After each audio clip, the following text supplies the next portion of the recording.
Welcome to Oklahoma Memo. This is your Friday podcast. My name is Ryan Welton, the founder and curator of Oklahoma Memo. Your daily local news recap hits your inbox Monday through Saturday. It is Friday, December the 26th, Boxing Day across many parts of the world, the day after Christmas. I hope you had a good Christmas.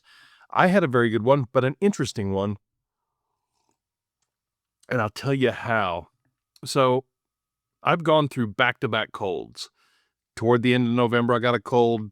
December, I got a second cold. One was in the chest, one was in the head. It happens. And then I decided, you know what? I better make sure I'm protected against the flu. I don't know about you, but I've heard that this year's flu is like a super flu. In fact, I got a text from my former news director at News 9, my buddy Nathan, he's got the flu right now, and he says it's really, really bad. And he's quite a bit younger than me. He's a decade younger than me. So I hope he's feeling better. It made me feel good about getting the flu shot on Tuesday. I thought, you know what? I'm over these two colds. Let's get the flu shot. But for the third year in a row, for me, and I'm 55, for the third year in a row, it put me on my back. I mean, not quite on my back. I just felt awful. From Wednesday midday, I got this at Tuesday afternoon at 4 o'clock. From Wednesday midday until this morning. I feel 90% this morning. And so this is the reaction I have to it. Most people have a more muted reaction. Mine is 101.7 fever and just feeling awful and serious chills. It's like getting the actual flu for a little bit of time. Even though with vaccines, you don't get a live virus. You're not actually getting the flu. But the symptoms, your immune system ratchets up and causes you to feel like junk for a day and a half. Is it worth it? If you've ever had the flu, you're on your back for 7 days. It sucks. And it's dangerous the older you get. So, yeah, I still think it's worth it. But I've also heard rumblings that this year's vaccine isn't really aligned with the super flu that we've been hearing about. And to that I say, get it together, vaccine makers, because it's rough enough to go through that, the vaccine effects. I mean, it's basically a sacrifice. You're sacrificing a day and a half for 7 days on your back. Have you gotten the vaccine? Do you have a reaction like I do? Are there alternatives? I don't think the flu mist is effective. I've heard that it's there, but it's not nearly as effective as a vaccine, as a shot, I should say. Let me know. My email is news@oklahomamemo.com. You can message me anytime. I reply to 100% of people who message me. And that reply might even be coherent. It might. So let's talk about what's in the news today. The day after Christmas is a tough day to put out a newsletter for because nobody's really working. Unless there's breaking news, your newsrooms are only putting on the modicum of newscasts that they've got to put on.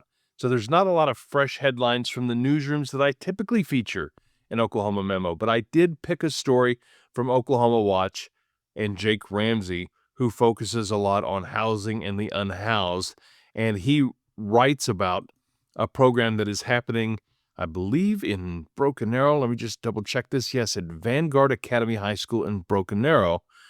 Of course, Broken Arrow is just to the southeast of Tulsa.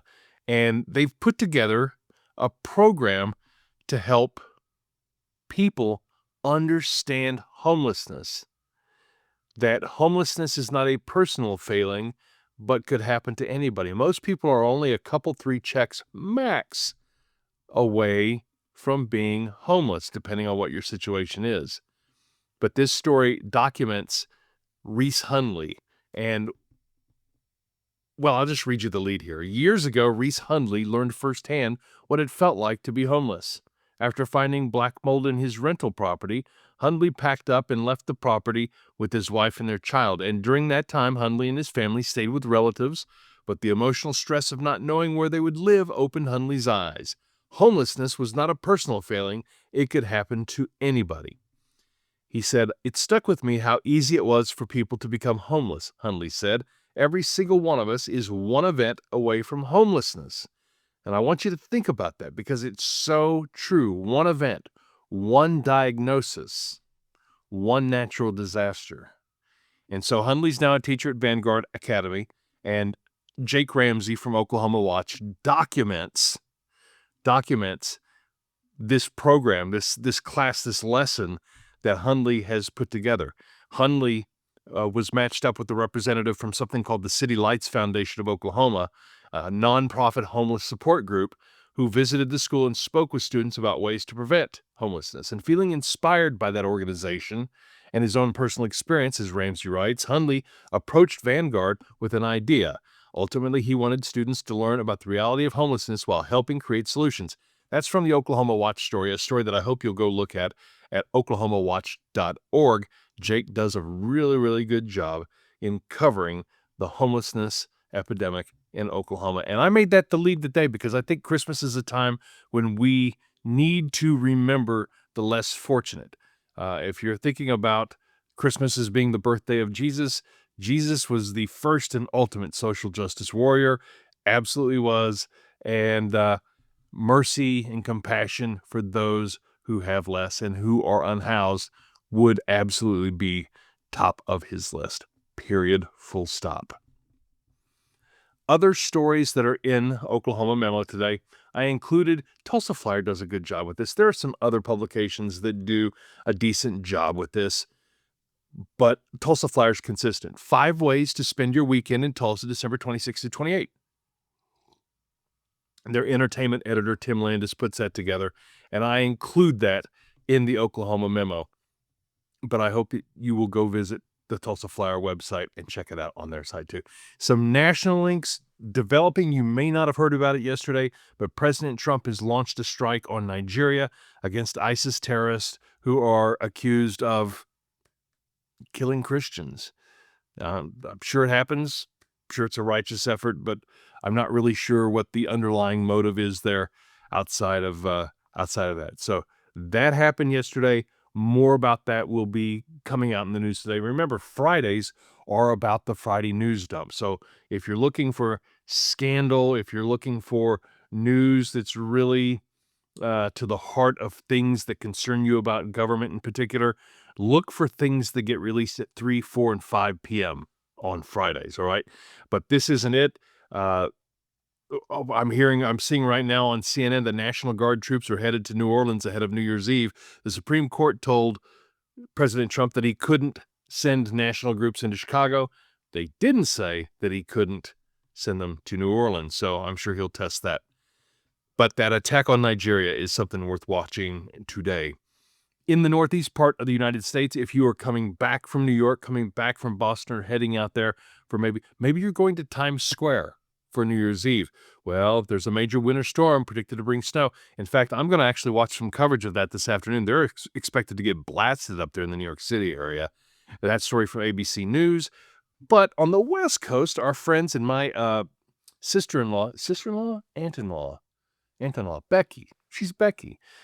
She lives out in L.A. More downpours in store for soaked California with additional mudslides and debris flows. Possible that from CBS News, but I get it firsthand from her out there in the Los Angeles area. And then, do you know anybody in Arkansas? Because Powerball, we got a winner. $1.8 billion bought via one lucky ticket in Arkansas. So if you have somebody you know, you love, you're aware of in Arkansas, maybe give them a call and see if you can get on their nice list. The Oklahoma Rundown is what it is. I got headlines from across the state. We lead with sports this time because I think the Thunder have a Spurs problem. I told my mother-in-law as she came over on Christmas Eve before the game, I said, I think the Spurs are Oklahoma City's kryptonite right now. And a lot of that is due to Victor Wembanyama, who is coming off the bench right now after a left calf issue. But the Spurs, they're not just Wemby. They have Stephon Castle. They've got a guy named Cornet, I believe. They've got a good team. Oh, De'Aaron Fox. Love De'Aaron Fox. He had a great game yesterday. The Spurs are legit, and they're a team who could win the NBA championship this year. The rebuild is real fast with those guys. And now Oklahoma City's 0-3 against San Antonio. They weren't able to solve the Spurs riddle, as the Oklahoman wrote about, and I include the Oklahoman. They're behind a paywall. All right, I subscribe to them, but I think it's worth reading and looking at that local coverage because they're not taking from AP. They're out there covering it with the reporter, as does News 9 if you want to read anything from my buddy Steve McGee. Steve McGehee. I'll get that right. I'm sorry. Other stories, KOCO, a surprise military homecoming, bring Christmas miracle to Thunder game. That was sweet. And then KOCO also with the story about President Trump talking to a child from Oklahoma on a Christmas Eve call saying, Santa loves you. Santa loves Oklahoma. We do have some breaking news today so far. KOCO with a couple of stories about a Choctaw family whose Christmas went up in flames. Everything's gone. The story from Olivia Hickey. And then my buddy Jono Greco detailing a situation in Oklahoma where this is in Stevens County, where an Oklahoma man who got a gun for Christmas went out to practice shooting, target practice, one person dead.